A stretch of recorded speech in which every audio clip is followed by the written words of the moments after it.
Hello and welcome to Le Mans. It is time for the French Grand Prix, and as you might be able to tell, given this, given that, it's a special event. It's a celebration this weekend. It's the 1000th Grand Prix. We're celebrating it here at the historic Le Mans, and I must say, you guys, if you have any special glasses at home, don't forget, bring them on Sunday. We'll be finding you in the crowds, putting you on the television. So if you want to look daft like me, then do it. And actually, they're falling off the end of my nose, so I'm going to take them off. Sorry, I'll get them back on later. We'll start the celebrations, but they were falling off my face. And welcome to Inside the Paddock. Round 5, as we said, a lot going on. MotoGP already done. KTM at the top. We're going to hear from Francesco, Johan Zarco, home hero in the mix as well. We'll hear from Gino Borsoi, and of course, because we're here for a 1000th GP celebration, we've got a bona fide MotoGP legend joining us. It's a stacked show, but we start with a very, very special competition. For the first time, I'll come into the middle. In Jerez, we had the Motul Superfan Golden Pass to be given away, and once again we're doing it here in Le Mans. So let me introduce you to Tim. Tim, hello. Hi, Tim. How are you? Good, and you? Very good, thank you. And Katja, hello. Hi. How are you? Good, very good. Ready for this? Yeah. Okay, let's get started then, very quickly. So, these guys did rock, paper, scissors earlier, and Tim, you won, right? Yeah, Tim won, so he's going to have the first question. So, best of 3, winner wins the Motul Superfan Golden Pass. Let's get it underway. Number 1, Tim, the first Grand Prix at Le Mans took place in 1969. Which rider won that race in 1969? Was it Giacomo Agostini, Mike Hailwood, or Jim Redman? I think B, Mike Hailwood. Sorry, it's Giacomo Agostini. So, 0-0. Over to you, Katja.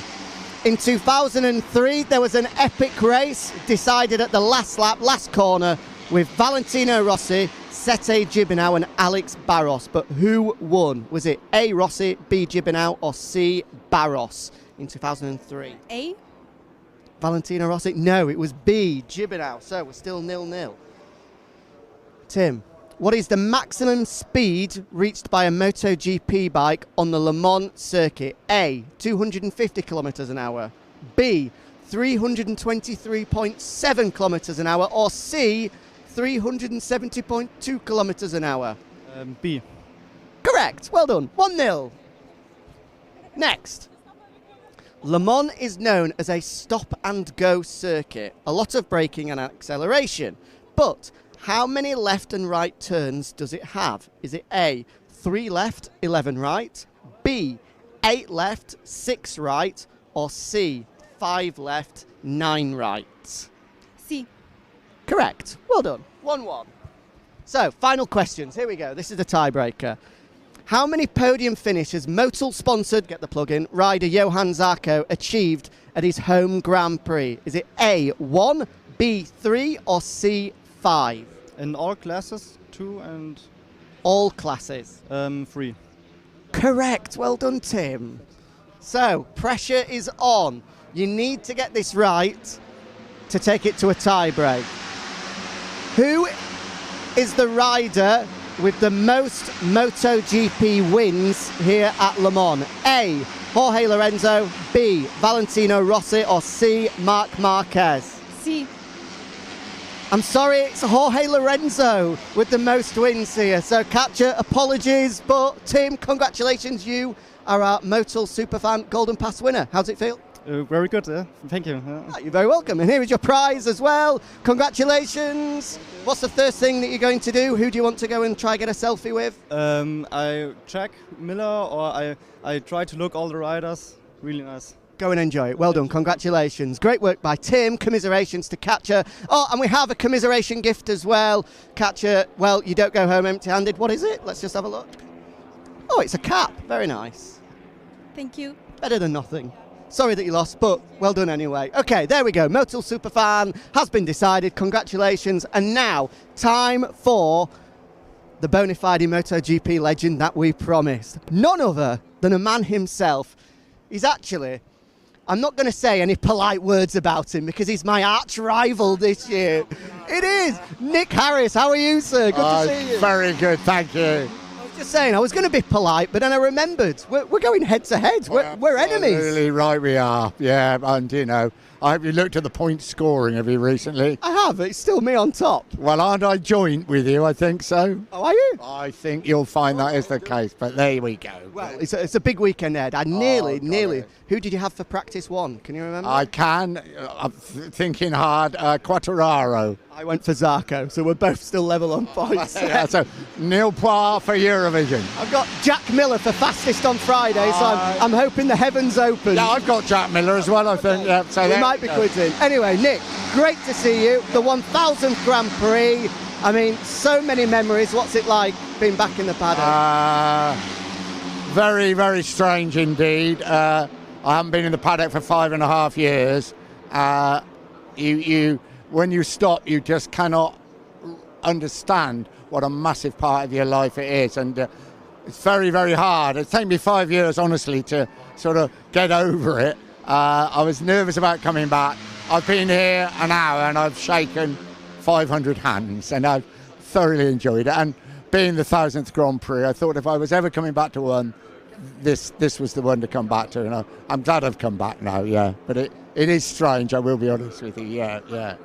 Only 5 years, but so much has changed in the sport. I mean, looking at the riders at the top as well, such an influx of young talent now. I mean, what do you make of it? I'm sure you're still watching at home and loving every second. Oh, yeah, and still working in it in many ways. I think it's fantastic. Like the media, like yourself, it's so important that young people come through and do it. And rider-wise, it's always been MotoGP since it has been, 20-odd years now, bringing on young talent through the various feeder classes, then Moto3, Moto2, MotoGP, and it's paying off. And that's where the future of the sport lies. And I absolutely love to see these.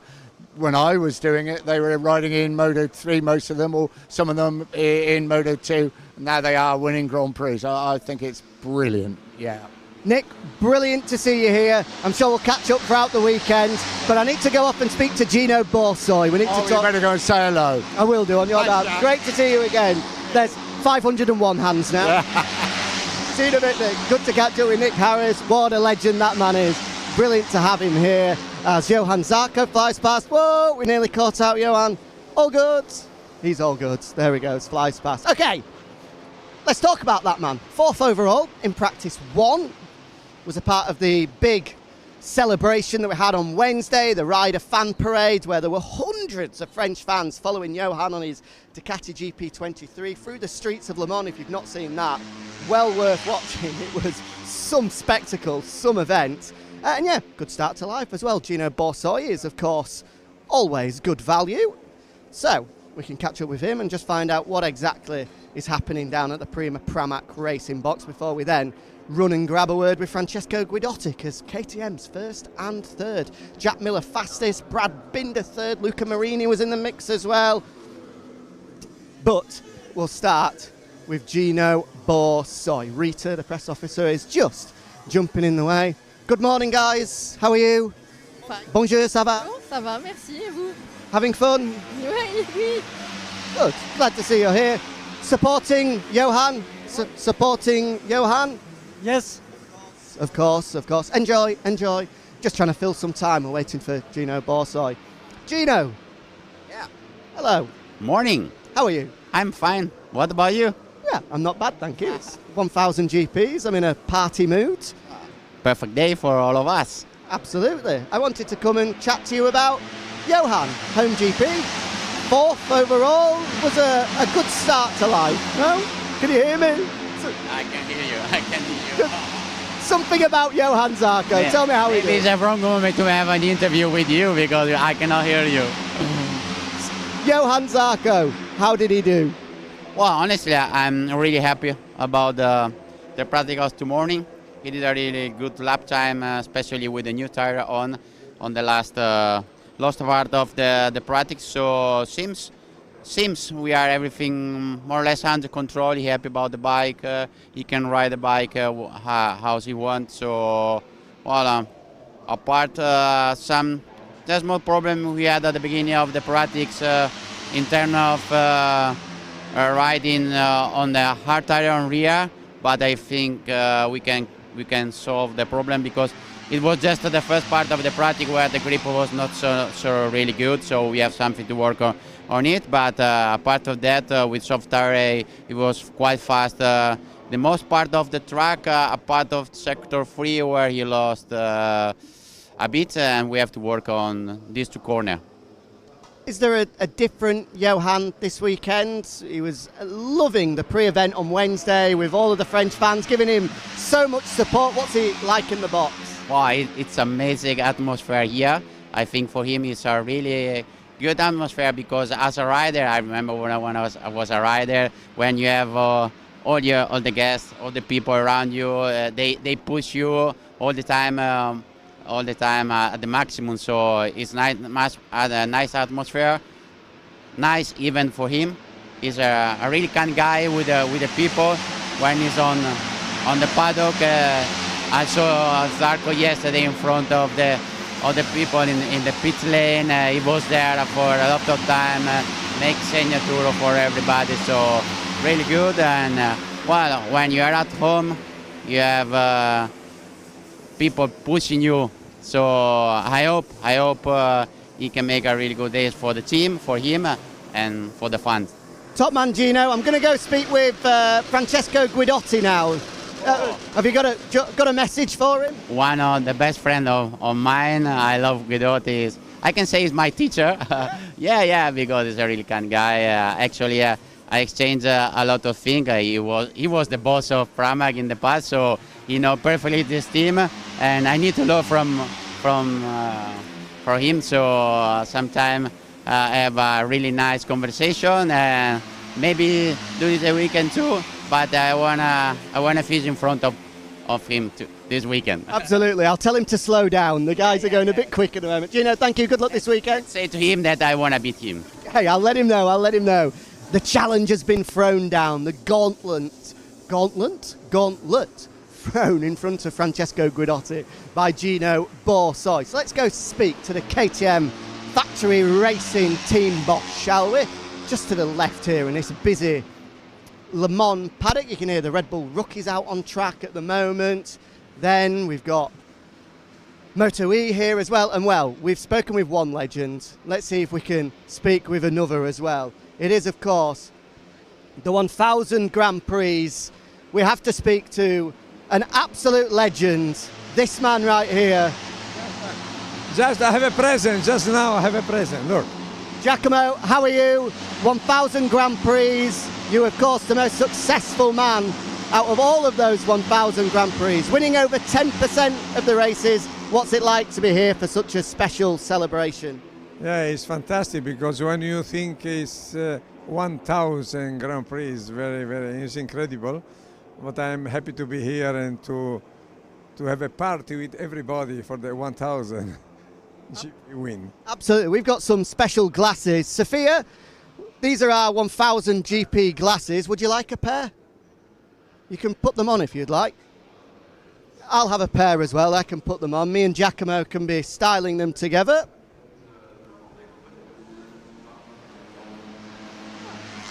It looks good. It looks good. We're in party mode. Party atmosphere. Look, it's fantastic. It fell off. Oh well. Hey. I hope we have a big party tonight. Well, Sunday. Giacomo, my gift from me to you. Enjoy. Thank you very much. Enjoy the weekend, and I'm sure we'll catch you. Thank you very much. See you later. See you soon. There we go. What a legend, Giacomo Agostini.